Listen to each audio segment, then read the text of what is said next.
No me dejen morir. Realmente esto se trata más de una historia de posesión que de fantasmas. Está auxiliando a una enfermera con un paciente que había tenido una vida muy dura. Este hombre tenía demasiadas afecciones, desde enfermedades cardíacas hasta insuficiencia renal. Este hombre tenía mucho miedo de morir. Cada vez que el monitor de su corazón sonaba, este entraba en un estado de euforia y rabia, diciendo: "No me dejen morir". Una y otra vez, la otra enfermera y yo nos enteramos de las razones por las que no quería hacerlo. Cerca de las 2 de la mañana, su monitor cardíaco empezó a avisar de una taquicardia ventricular. Ambos nos apresuramos a la habitación. Yo llevaba el desfibrilador detrás de mí. Cuando entré, la enfermera estaba completamente en blanco. El hombre se hallaba sentado por sobre 2 pulgadas encima de la cama y reía carcajadas sin parar. Todo su aspecto había cambiado por completo. Sus ojos tenían una mirada de pura maldad y en el rostro asomaba una risa siniestra. Él se rió con nosotros y dijo: "Estúpidos, ustedes son los que no me dejan morir". Y rió nuevamente. Estábamos congelados los dos. Logré salir de mi trance y presioné el botón del código azul. El paciente requiere de atención especializada, y cuando hice esto, el hombre volvió a entrar en una taquicardia ventricular.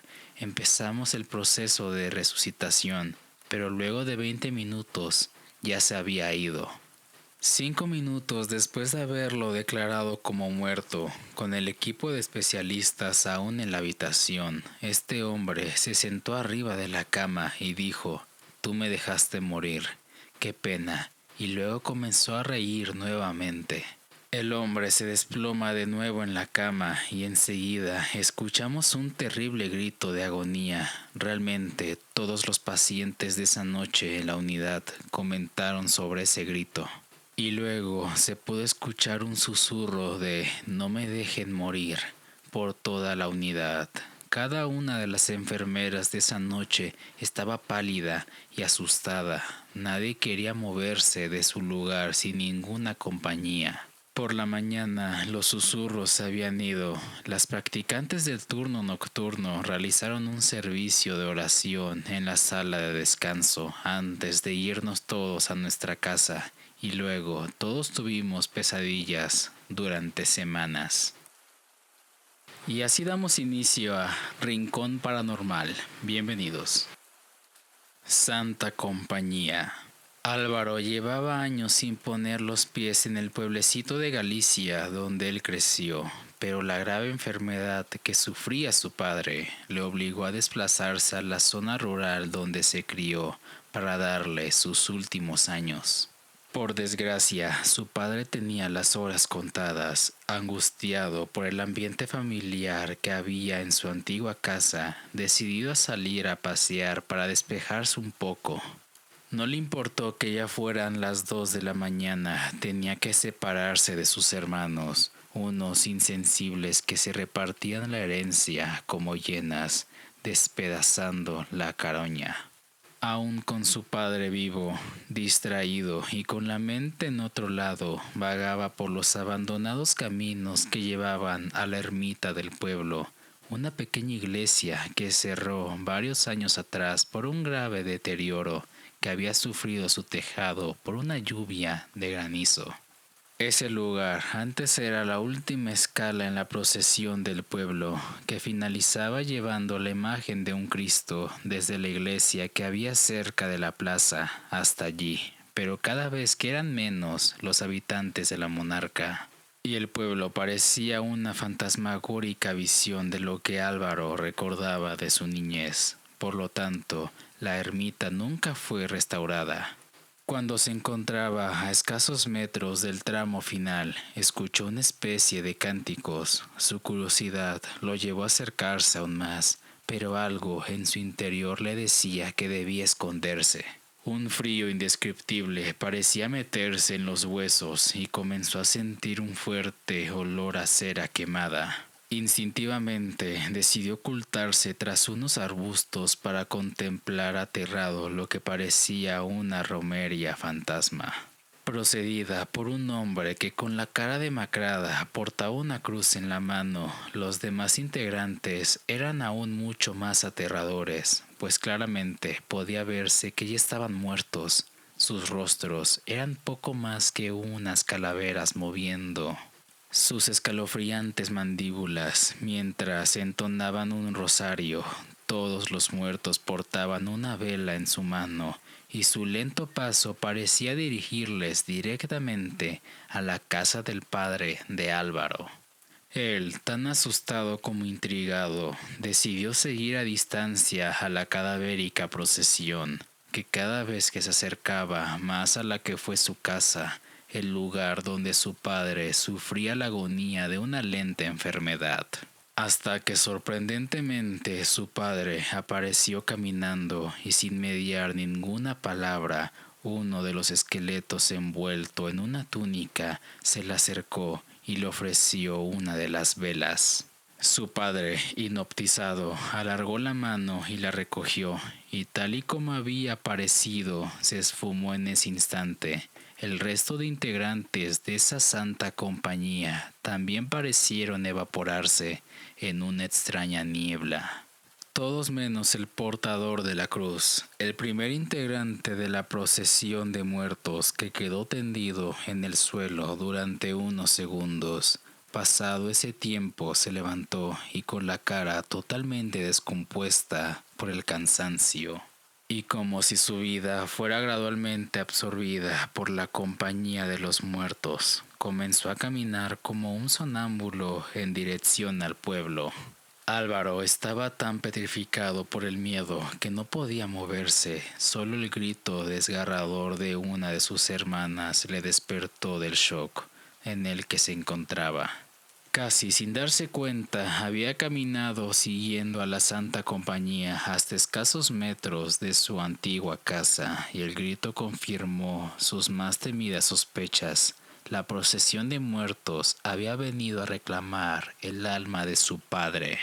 Corrió tan rápido como pudo hasta la habitación donde yacía su padre, ya sin vida. Prácticamente toda la familia se encontraba con él en el momento en el que su alma había abandonado su cuerpo. Álvaro entendió en ese momento que la imagen que vio de su padre no era más que su alma uniéndose a una santa compañía con la que vagaría eternamente reclamando el alma de otros moribundos, viviendo entre la muerte. No me da vergüenza contar mi historia, pero mi familia y yo vivimos momentos oscuros. Cuando era muy pequeña, mi padre era sepultero de un panteón y desafortunadamente llegó un momento donde no teníamos ni siquiera para comer.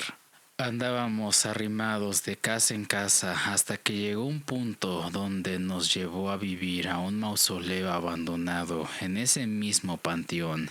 Allí mi madre cocinaba con leña lo poco que podía conseguir, y mis hermanos eran muy niños, así que yo los cuidaba. Durante años estuvimos en esas condiciones. Al principio me daba mucho miedo, pero después me acostumbré a escuchar sonidos.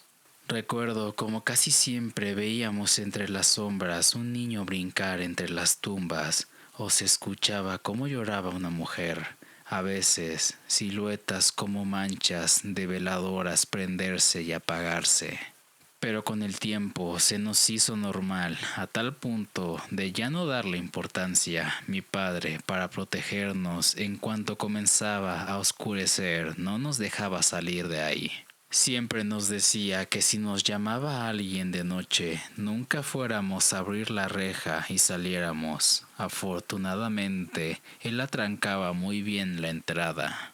Con el tiempo, nuestra situación cambió y pudimos rentar un techo como tal fuera de ese lugar, pero las experiencias que viví allí entre los difuntos nunca se olvidan a pesar de la edad. El duende siniestro.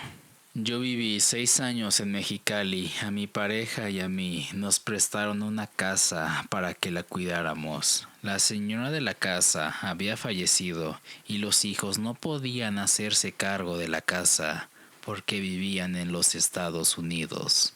La casa tenía 3 recámaras, la sala, la cocina, el baño y un terreno grande atrás de la casa. Cuando nosotros estábamos viviendo ahí, todo iba bien y con el tiempo empezaron a pasar cosas muy raras.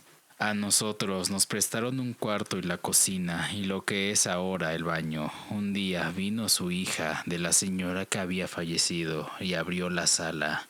Cuando lo hizo de manera servicial, se me ocurrió decirle que si le podía limpiar la sala y la señora me dijo que sí.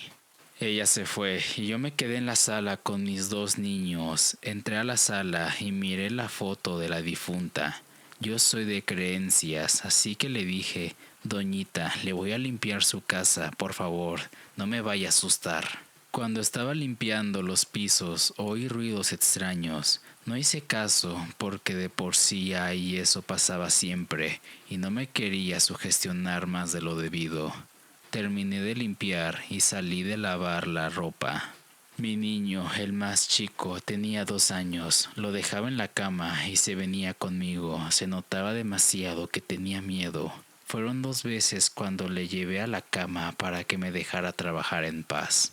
En eso, cuando el niño regresó nuevamente, lo miré que salía de la puerta de la cocina y de ahí, detrás de él, miré la sombra de un duende. Corrí para ver si lo veía bien, si era real lo que estaba viendo, y efectivamente, no me lo van a creer, pero el duende que veía estaba sentado en la vitrina. Era una vitrina donde estaban muchas muñecas de porcelana, algunos duendes que coleccionaba la señora y un Santa Claus grande que miraba tétricamente sentado en un sillón. Era como un galletero y ahí simplemente se volvió estatua como los demás muñecos. Me dio mucho miedo, tanto que no supe qué hacer en ese momento. No le dije a la señora porque me iba a creer loca, pero cuando entraba a la sala para limpiarla, sentía que me miraba aquel duende y sobre todo una muñeca de porcelana que también estaba ahí. Mientras vivimos en esa casa, mi hijo chiquito siempre me decía que tenía miedo al duende, que no lo dejara solo. Nos pasaron muchas cosas paranormales, oíamos voces en el patio. Nos gritaban nuestro nombre y no había nadie, nos escondían las cosas y al final ya no aguantábamos y nos tuvimos que retirar de ahí. Y la verdad, por miedo nunca me atreví a contarle lo que vivimos hasta ahora. No sé realmente qué pasaba en ese lugar, pero hay cosas que se escapan a nuestra comprensión y definitivamente lo paranormal sí existe. La foto que les comparto es una foto real del duende de la vitrina que tomé con mi celular. Juzguen ustedes mismos. Y hasta aquí el episodio del día de hoy, queridos oyentes de Rincón Paranormal. Espero que les haya encantado, al igual como a mí, narrarles como siempre estas anécdotas e historias paranormales. Así que los veo el día de mañana. Se cuidan mucho. Bye bye.